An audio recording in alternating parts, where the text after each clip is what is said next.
wantoota gaggaarii wajjin hojjennuu fi anillee fayyatti deebi'ee mana kiyyattis deebi'ee waliin itti fufnu abdii guddaa rabbirraa qaba yookaan illee moosuma naaf walillahi. Egaa obboleeyyan kiyya yeroon kun yeroo isii biraa galuuf deemu uffata algaa jijjiiree fi ka isii jijjiiree fi waa hunda jechuudha. Ka isii bira bulee meeshaa walitti qabee karaa alaa gadi yaasee galuuniif deemudha. Akkasumatti jechuudha karaalee xiqqoo waraabee kun immoo algaadha jechuudha. Algaa mana irra taa'u kana nama turraa ka'e. Kun immoo kasiin irra jirtu isiniin jedha inshaallah jarri lamaan warri algaa gamaa gamanaallee kilaasii tokko keessa nama sadii hin taane hunduu dayanii isillee gaafa tokko akka deettee gammachuus isinitti himnu abdiin qaba isiniin jedha inshaallah du'aa hima godhaa fi isiniin jedha rabbiin kiyyaa isinirraa haa jaallatu ammayyuu namoota hedduutu wallaahi yaada gaarii fi hamilee ta'ee fi jajjabeessaa jira isin jedha kun immoo gubbaadha kun bakka qilleensa isaanii seenuuni jechuudha achirraan gadi waraabee jechuudha yeroo galuuf deemu. Kana fakkaataa jechuudha kilaasiin isaanii akkasumas kun fooddadha jechuudha barakallahu fiikum akkasi rabbiin awaan jabaate si haa laafisuuf nagaan si haa hiiku jedhaanii isiniin jedha.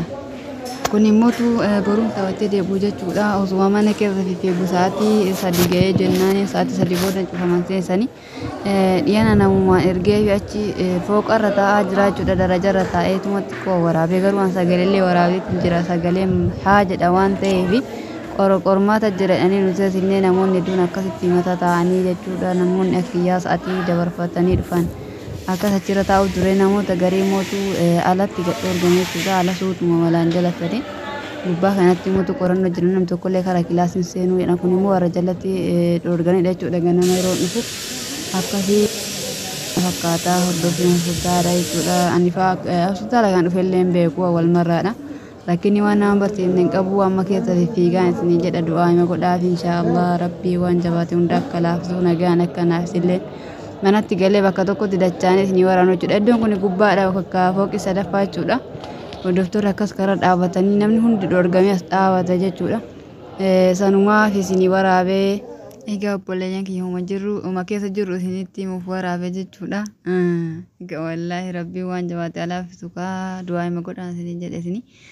Yeroo keessa seenan jechuudha kun kilaasii tokko keessa nama 3 hin jiraata waan ta'eef nama tokkottu heejjamamaaf jechuudha sababni isaallee namni ilgaa 3 sanirraayyuu namni kaan biras kaas namni tokko yoo taa'e nama 3 nama 6 ta'a jechuudha warra ciisu wajjin walitti baay'atanii fi akkasuma immoo addatti hin gannu jedhanii warroonni dhiiraa ala bulan jechuudha kophaa isii dhiisuudhaaf yookaan namachi keessa jirullee humata yoo waa barbaadan jedhanii tumaan achi bulanii.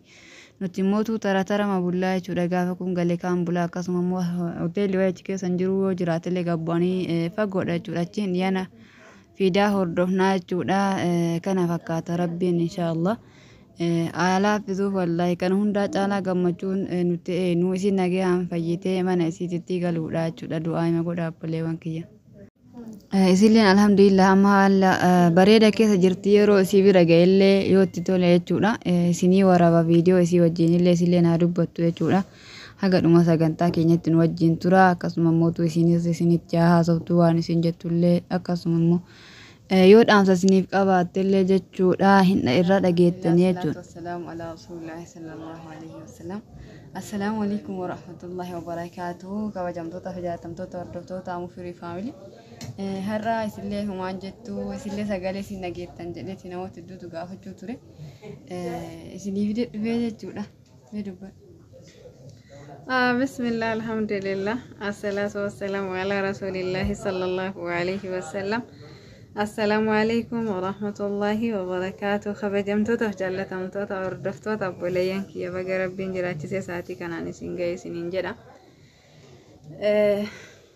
Alhamdulillah ala kulli haal akkasuma kanaan duratti jechuudha isii fi arabuudhalleen viidiyoo waraabatii gadhiisaa obboleeyyan kiyya du'aayinaa haa godhanii jedheen anillee jechuudha. Yeroo sanitti miira hamaa keessa jira. Dadhabbillee hedduu takka yeroo sanitti dubbatuu hin dandeenye jechuudha naaf hin tolle. Kana waan ta'eef akkasii amma immoo alhamdulillah eega dubbachuu danda'ee sosocho'uu danda'ee jedhe jechuudha.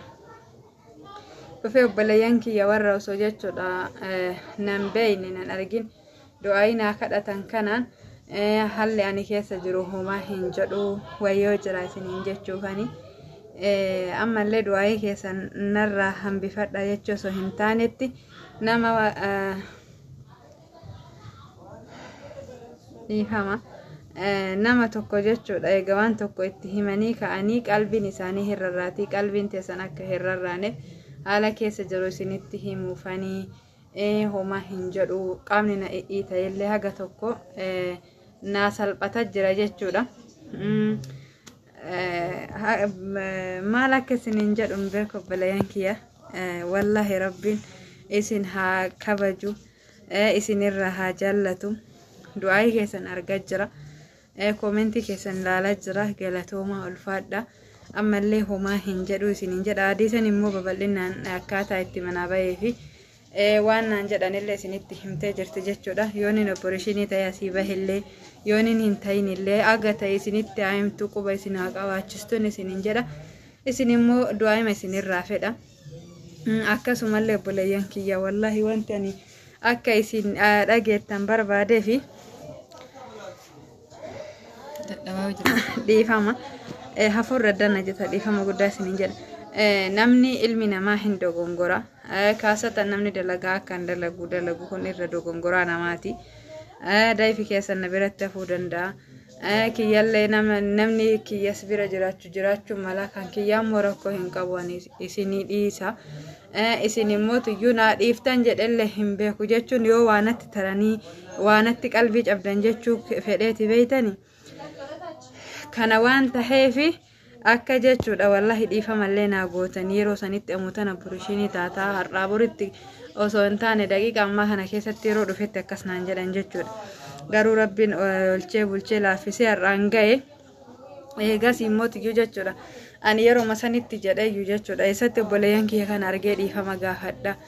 Eessa eenyutti immoo tuyyuu jechuudha akka ani fedhu kanatti dhiifama naa godhaa jettee akka namni illee naa himuun barbaade yeroo sanitti maaliif lubbuun teennatuun obboleeyyan tiyya wallahi waan aga sooftii hin geenne waan akkatti kutanii cittee badduudha jechuudha.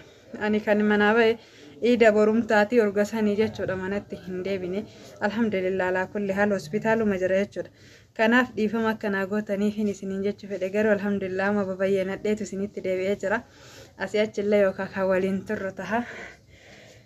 Har'aaf immoo tuyyuu hagana bayyanadhee ma isiniin jechuu isinitti himuuf hin dhufeen isiniin jedha. Kana caalame adii sana haasoftuun isiniin jedha xiqqoo yeroo haasa'u ofirra danna cita. Inni illee natti lash jedha jira. Dhiin immoo tuyyuu jechuudha yeroo kaan ol bahee yeroo kaan gabbu'a tartiibatti naan deebine jechuudha. Akka tartiibatti rabbiin naa deebisullee abdii qaba. Kanaaf isiniin jedha obboleeyyan kiyya warri qalbiinatti cabdanii jiraattan dhiifama guddaa naa gootanii akkasumanillee immoo namni qalbii na cabsellee hin jiru yooma jiraatillee afwa lillahi isiniin jedha.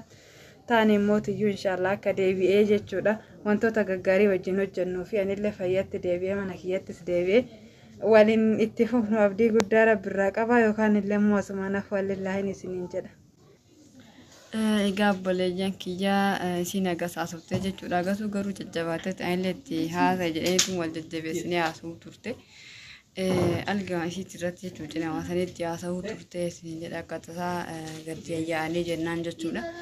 Akkasii du'aayima godhaa fi akka dhiinni isii tasgabbaa'ee akkasuma mootuu rabbiin amri jabaatti hunda laafisee fi nagaa akka ramana isiitti galtu yoo deettellee jechuudha opereeshina jedhanii yoo mootuu opereeshina deette akkanattis da'uun hin danda'ama jedhanii yoo rabbi laaffise ka hawwiin keenya hunduyyuu osoo cineensumaan deettedha yoo rabbi jedhee mootuu isumaan deetti jennee abdii rabbiirraa qabnaa yoo saniin deettellee opereeshina taatellee waan isin irra geetteen inshallah sinumatti qabeessisnu ta'a akkasuma mootuu kan yoo nordofaan isin jedha haga dhuma keenyatti inshallah.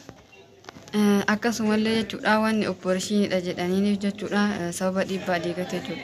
Dhiibbaan dhiigaa kun yoo mootuu cineensuun itti kaa'ate dhiigni kun itti ol ka'aa jedhamee waan yaadamuu fi yoo akkasitti dhiigni bu'ee mootuun hunduu tasgabbaa'ee xabii'itti deebite sunis inshallah ni hawwama. ta'uu danda'a jechuudha cineensuun da'uun isii inshallah akkasii du'aayima godhaa fi rabbi guddaa kadhadhaa fi rabbi si bira haa jiraatu amri jabaate hunda si haa laaffisu jedhaanii isiniin jedha inshallah.